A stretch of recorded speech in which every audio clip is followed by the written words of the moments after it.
அனைவருக்கும் வணக்கம். என் பெயர் சே ஜெயசாரதி. நான் 7ஆம் வகுப்பு படிக்கும் மாணவன். இப்போ நான் மியூசிக் எக்ஸ்பிரிமெண்ட் ஒன்று பண்ண போகிறேன். இப்போ இது ஒரு 4 விதமான மியூசிக் அடிக்கும்.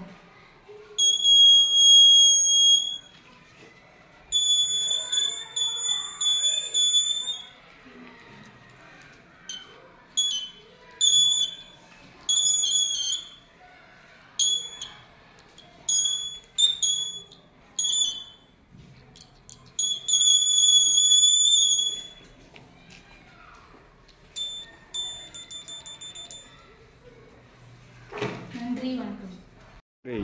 ஹாய் ஃப்ரெண்ட்ஸ், இன்னைக்கு நம்ம எதை பற்றி பார்க்க போகிறோம் தெரியுமா?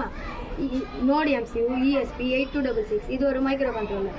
இதோட யூசஸை பற்றி பார்க்கலாமா? Home automation, industrial automation, agriculture automation. இது டே டு டே லைஃப்பில் எப்படிலாம் யூஸ் பண்ணலாம் தெரியுமா? நம்ம வீட்டில் எலக்ட்ரிசிட்டி சேவ் பண்ண யூஸ் பண்ணலாம். இது நம்ம வீட்டில் ஆள் இல்லாத டைம் ஃபேன் லைட்லாம் தேவையில்லாமல் ஆனில் இருக்கும். அப்போ இதை மொபைல் மூலமாக கனெக்ட் பண்ணி ஆன் ஆஃப் பண்ணிக்கலாம். அப்படி இல்லைனா சென்சார் மூலமாக கனெக்ட் பண்ணியும் ஆட்டோமேட்டிக்காக ஆன் ஆஃப் பண்ணிக்கலாம். இதோட மெயின் பின்ஸை பற்றி பார்க்கலாமா? GPIO general purpose input output pin. அடுத்தது 3 வோல்ட் பின். இது 2 இருக்கும். Maximum power supply 3.3 volt.